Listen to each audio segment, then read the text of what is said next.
Muy buenas noches, qué gusto que nos acompañe. Saludo con mucho gusto, como todos los miércoles, a Marilena Vega. Darío Celis, ¿cómo estás? Muy buenas noches. Amigos, acompáñenos. El día de hoy abordaremos el tema. ¿Usted sabe cuáles son los cambios fiscales a los que nos vamos a enfrentar a partir de enero del 2020? De esto platicamos el día de hoy. El senador Ricardo Monreal solicitó al Senado detener la aprobación de una reforma que prohíbe la subcontratación, ya que requiere de mayor discusión. La iniciativa privada advirtió que esta iniciativa atenta contra el empleo, inversión y la ratificación del TEMEC. La actividad económica del país se mantiene débil, pero muestra una recuperación marginal, así lo revelaron los indicadores cíclicos del INEGI. El robo de vehículos pesados se incrementó 90.5% en 5 años y provoca pérdidas a empresas, daño al crecimiento y violencia, así lo informó la Asociación Mexicana de Instituciones de Seguros, la AMIS. El presidente Andrés Manuel López Obrador propuso que controversias laborales se resuelvan a través de paneles con representantes de Estados Unidos, Canadá y México, y considera eliminar la protección para medicamentos biológicos en el TEMEC. ¿Cuáles son los cambios fiscales a los que nos vamos a enfrentar en el 2020? No solamente empresarios, sino también personas físicas. Vea lo que le preparamos. Hablar de cambios fiscales a los que deberán hacer frente los contribuyentes, físicos como empresariales, a partir del 1 de enero del 2020, es hablar de cambios en aspectos penales. Se propuso reformar, adicionar y derogar diversas disposiciones de la Ley Federal contra la Delincuencia Organizada, la Ley de Seguridad Nacional, el Código Nacional de Procedimientos Penales, el Código Fiscal de la Federación y cambios al Código Penal Federal.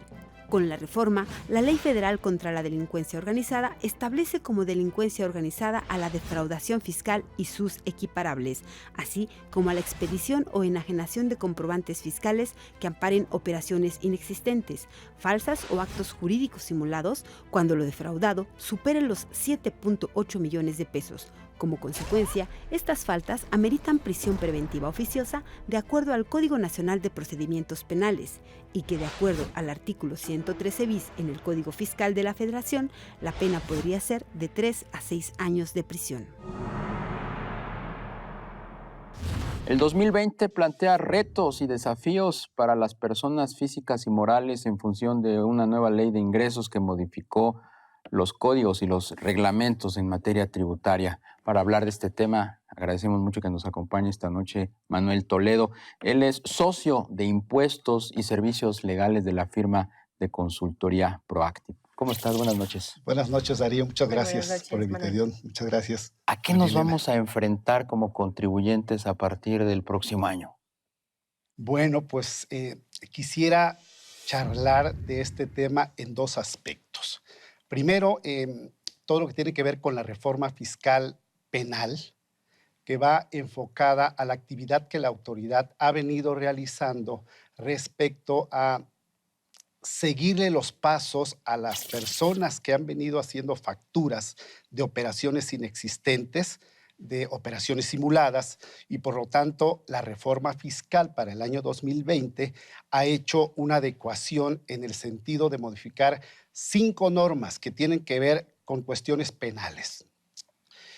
Lo que establece ahora a partir del año 2020 es que se le considerará delincuencia organizada a todas las personas que participen en este tipo de transacciones de expedición de facturas que no tengan soporte, que no tengan razón de negocios.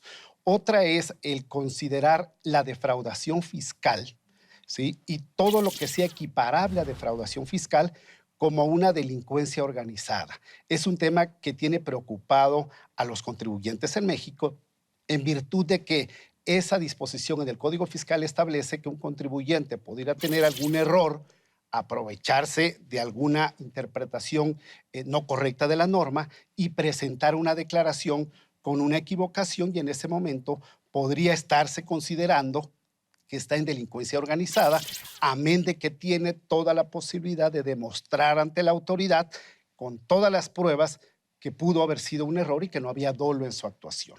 Entonces, el hacer un cambio en el Código Fiscal para considerar incluso la modificación de años de prisión por el tema de emitir facturas de operaciones inexistentes, hoy tenemos de 3 a 6 años, a partir del 2020 es de 2 a 9 años de prisión.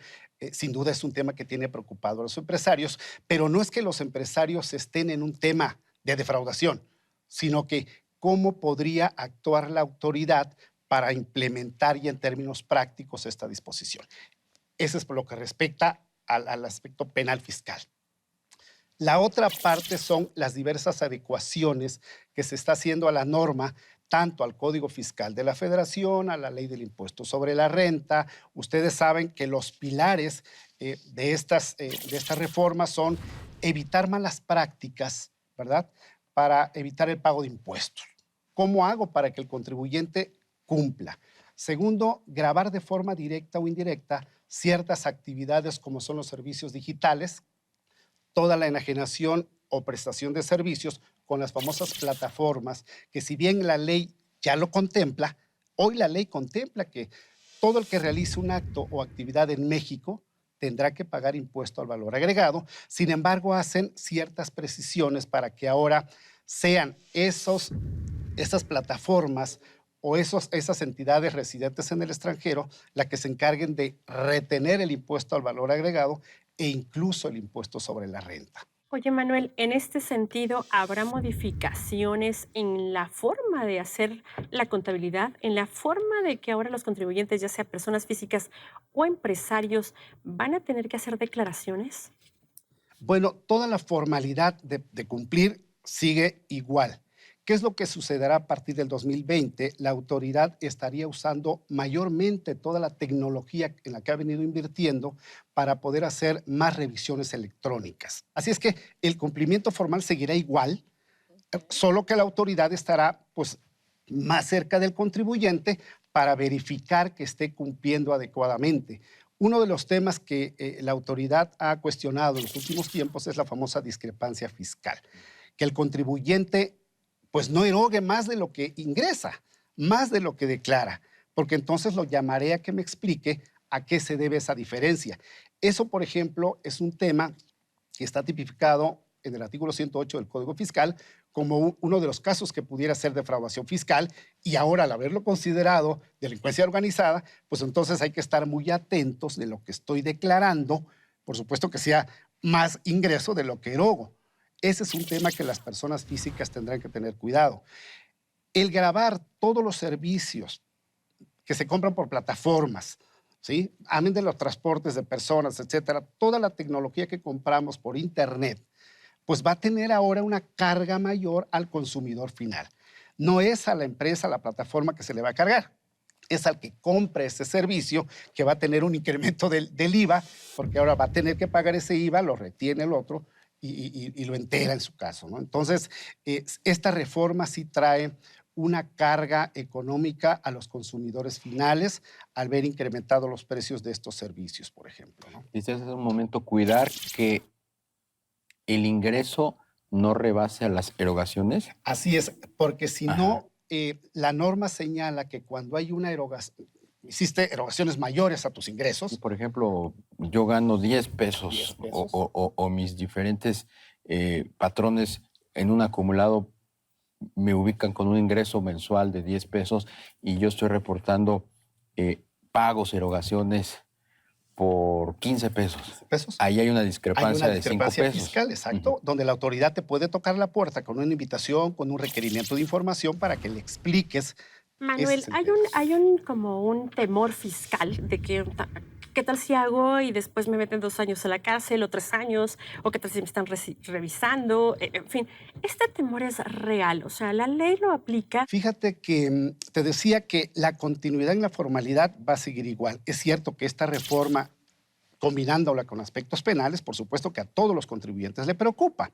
Más bien es que el contribuyente se ocupe a que ahora sí sus declaraciones estén debidamente presentadas, ya sean provisionales, informativas, anuales, porque si deja de presentar alguna teniendo la obligación, pues es fácil meterse a la página del SAT, donde al emitir el documento que le llamamos obligaciones fiscales, la constancia del cumplimiento de obligaciones en formato 32D, ahí te viene una relación de obligaciones pendientes, y seguramente una persona física dices que yo no sabía que estaba como actividad empresarial porque yo soy asalariado.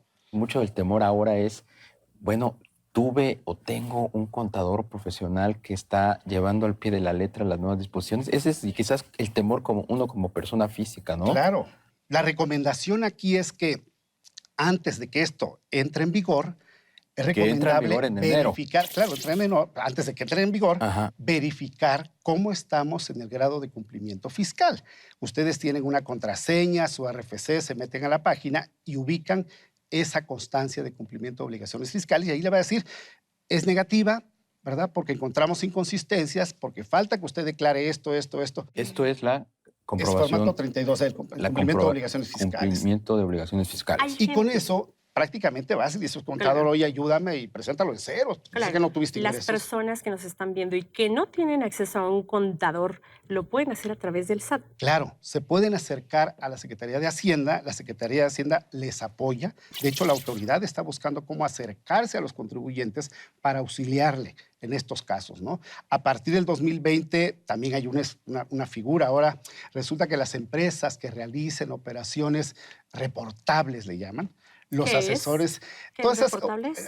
son operaciones reportables, todas las que tengan que ver con operaciones entre partes relacionadas, enajenaciones de acciones, movimientos de capital, operaciones extraordinarias de la actividad normal de la empresa. Ahora el asesor fiscal y el contribuyente tendrán que reportarlo al SAT y la autoridad a través de un organismo colegiado formado por el SAT y la Secretaría de Hacienda, elementos, analizarán ese tipo de operaciones y dirán si están de acuerdo o no. Así es que hoy la convivencia entre el contribuyente y un contador público que se pueda meter a la página del SAT le va a ayudar mucho a la persona física o persona moral a estar en regla. Pues Manuel Toledo, socio de impuestos y servicios legales de la firma de consultoría Proactive, muchísimas gracias por Contrario. estas orientaciones y estos comentarios. Uno tiene que estar pues, más atento que Claro, nunca claro. a estar bien con el fisco. Muy buenas noches, gracias. Muchísimas gracias por la Gracias. entrevista. Muchas gracias. Fuertes y grandes cambios a los que nos vamos a enfrentar a partir del 2020. Todo parece ser que es cosa de interpretación, Darío. Así es, y lo más importante, la recomendación, infórmese, asesórese muy bien y sobre todo pues cumpla debidamente con el fisco. Buenas noches, María Elena Vega. Muy buenas noches, Darío Nos Celis. esperamos el próximo miércoles 11:15 de la noche, Índice Económico por ADN 40.